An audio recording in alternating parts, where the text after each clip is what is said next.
I'd like to share with you this morning a passage from the Gospel of Mark, the 10th chapter, the 35th through the 45th verses. It's a position you may or may not admit to being a part of ever in your life. My guess, though, is you have. The subtitle is The Request of James and John. Not our James, not our John, but here's the message from God. Then James and John, the sons of Zebedee, came to him. Teacher, they said, we want you to do for us whatever we ask. What do you want me to do for you, he asked. They replied, let one of us sit at your right hand and the other at your left in your glory. You don't know what you are asking, Jesus said. Can you drink the cup I drink, or be baptized with the baptism I am baptized with? We can, they answered. And Jesus said to them, you will drink the cup I drink, and you will be baptized with the baptism I am baptized with. But to sit at the right or the left of me is not for me to grant. These places belong to those for whom they have been prepared. When the 10 heard about this, they became indignant with James and John. Jesus called them all together and said, you know that those who are regarded as rulers of the Gentiles lord over them, and their high officials exercise authority over them. Not so with you. Instead, whoever wants to become great among you must be your servant, and whoever wants to be first must be slave of all. For even the Son of Man did not come to be served, but to serve, and to give his life as a ransom for many. The word of God for the people of God. Thanks be to God. Thanks be to God. We come to this place in our life and in our faith community as followers of a Wesleyan theology, an understanding of the Bible through a particular journey that others have made before us. So here's a little history note for those of you who are buffs. John Wesley ordained the first two superintendents, the leaders of their faith communities, as superintendents. And then by their own doing, they told everybody that they were bishops.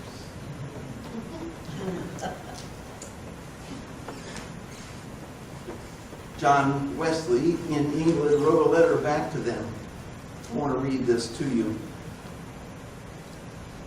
He wrote it to Francis Asbury, and he included in it comments for Thomas Cope.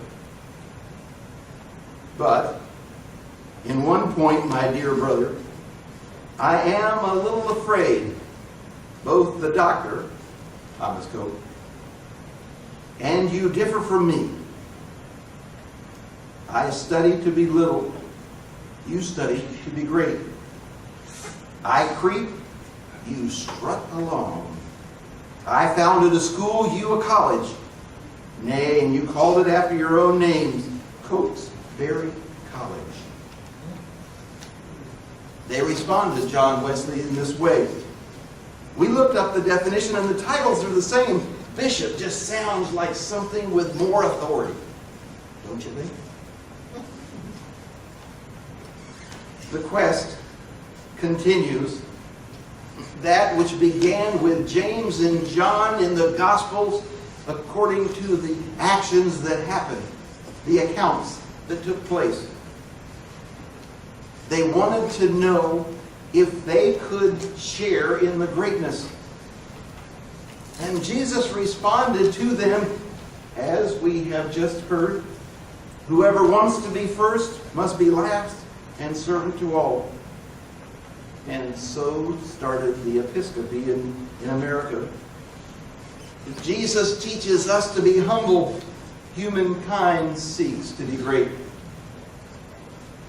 I had the pleasure in seminary of getting to know as a really good friend Bishop William Cannon. He was the resident bishop there. He was the chair of the World Council of Bishops. He was the envoy to President Carter, and quite often found himself in the Vatican in the company of the Pope. So he tells us the story. He says, I was at a luncheon with John Paul II in his humble ways. Not just me, all of the others who came to the meeting. But it ended up that I was sitting right next to John Paul. And at the end of the luncheon, John Paul said to me, Billy, you and I need to get together sometime just to talk about stuff without missing a beat. He said to John Paul, the Pope in the Vatican, John Paul, as long as you believe in apostolic succession, we have nothing to talk about. Got up and left the luncheon. Now they became friends and they talked often, but apostolic succession is the belief that you are in some special place as a direct line to the apostles of Jesus Christ. How humble is that, thinking that there is not a broken link in the chain between the apostles and yourself. I was reminded this week that the book of Job talks about the challenges that happened to Job. And in all things that happened to Job, he responded in every situation by praising God. Lifting up God no matter what life dealt to him. That's humble. Now, this encounter we're talking about with James and John and Jesus is recorded in all the synoptic gospels. You know what I mean by that? The Matthew, Mark, and Luke. They all tell that same story, some in different ways. Matthew remembers that they were gathered together and the mother of James and John whispered in Jesus' ear, "My boys are special. Can you find a place for them? You know, one on the right, one on the left." Mark tells the story that it happens along the route they were taking to Jerusalem. The final trek, they're heading to Jerusalem. Jesus is trying to teach them that death will happen. That he is going to be sacrificed. And they're walking behind, mumbling about who is going to be the greatest. And of the 12, don't you think the two of us ought to be at the right and the left hand? They're not listening. And even if they're listening, they're not hearing.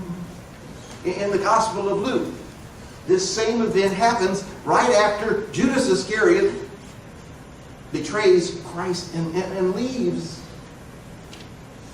And they don't see what's going on. They want to know, can they be great?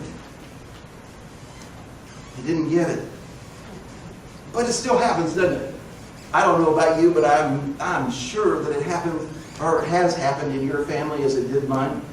I came home from work one time and a little kid was little then. He's 6'3" now, but he was little then. And Shelley was even smaller, and they were just kids. And they came to me before I could get in to greet Candy after a long day of work. And they said, "Daddy, we want you to say yes to the question we asked."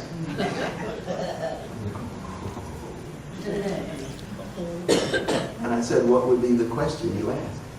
"We want to go to McDonald's for dinner. All you have to do is say yes." Has that ever happened to you? If I had read the passage about James and John, I might have been more prepared for that one. I might have said to them, "Yes, what a wonderful idea. But little Kim, you have to serve your sister."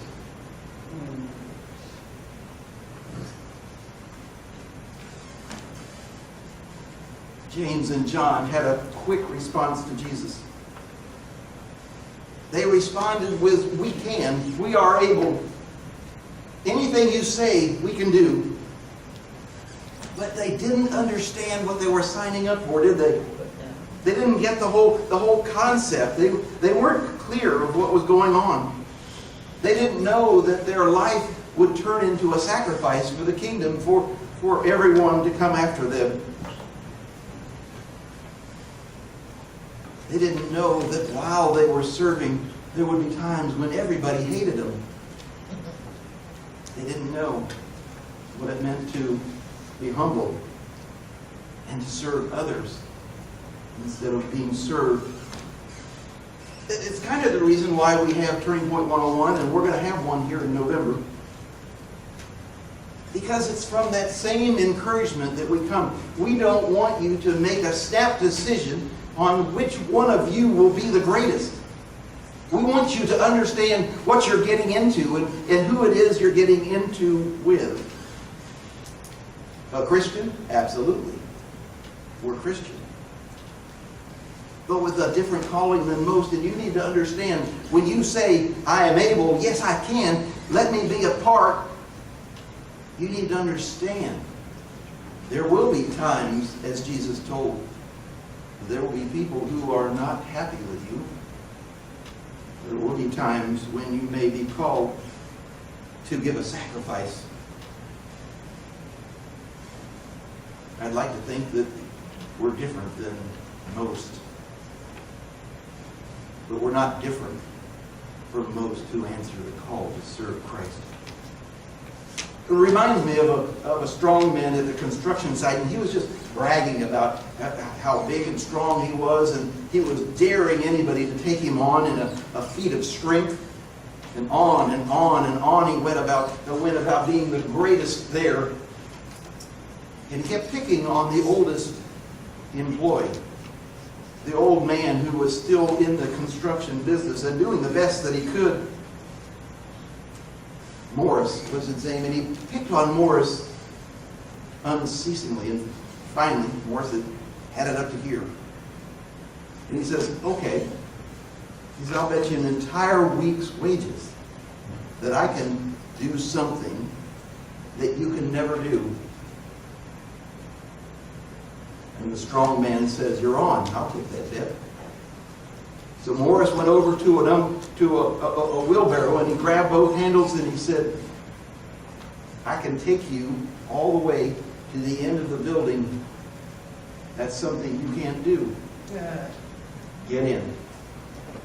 Think about that. It's not about being great. It's about being humble.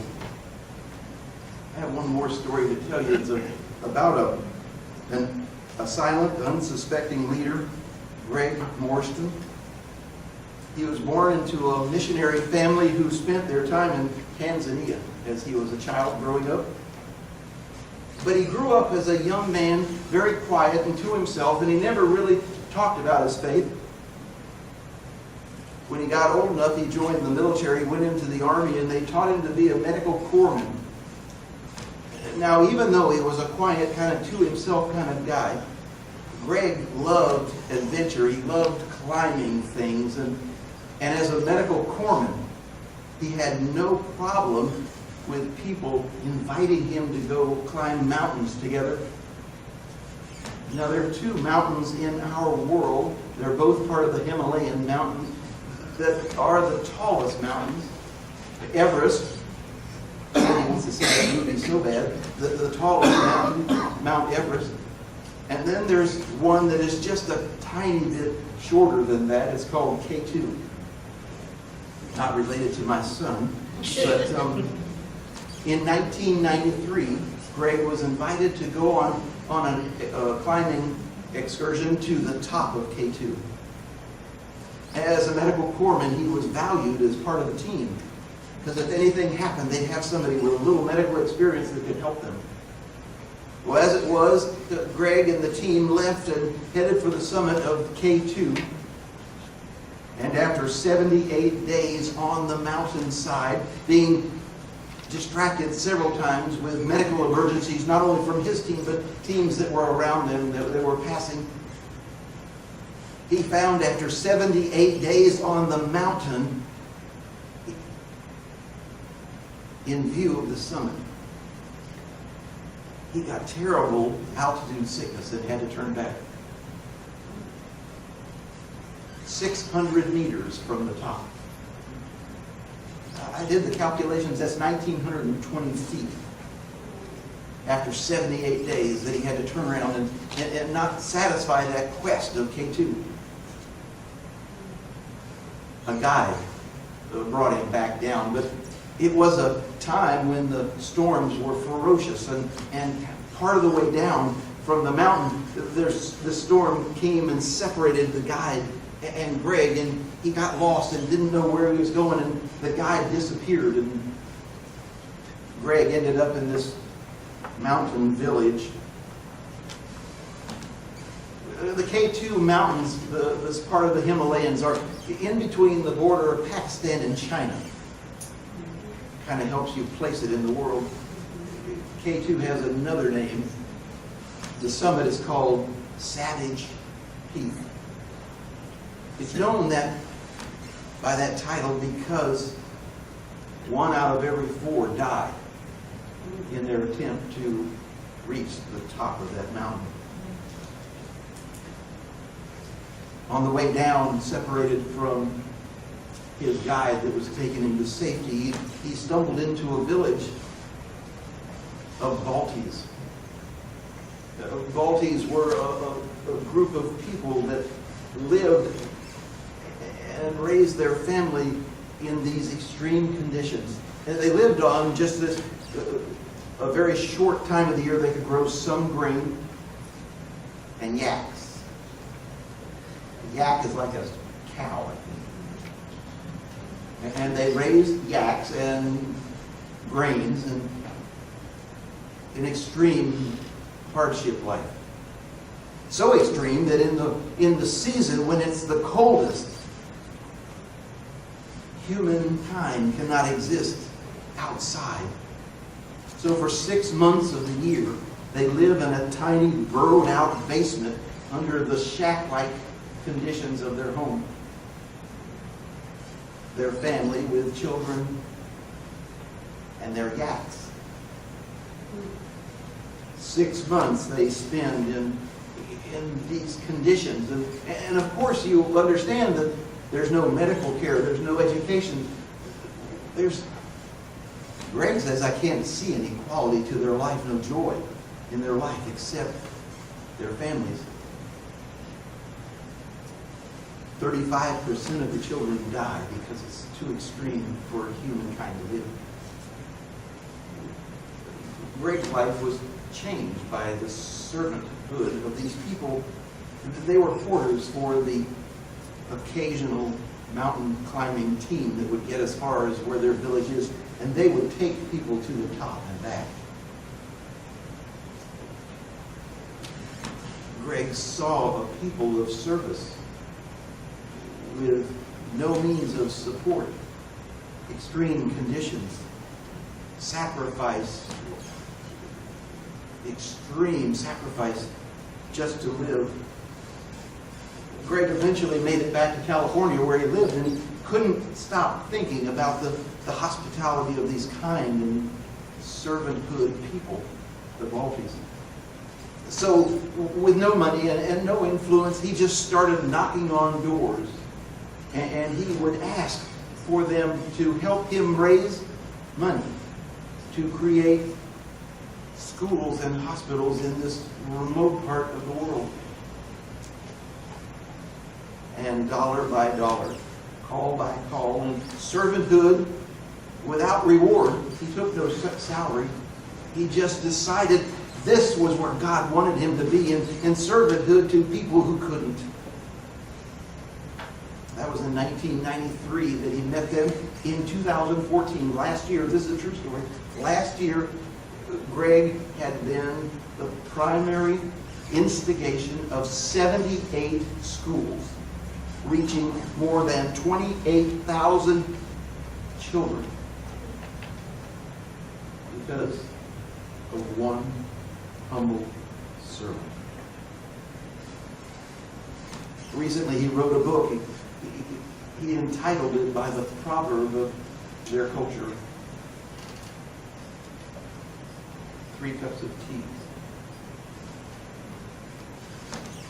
The proverb and their culture says that the first time that you enjoy a cup of tea with us, you are a stranger.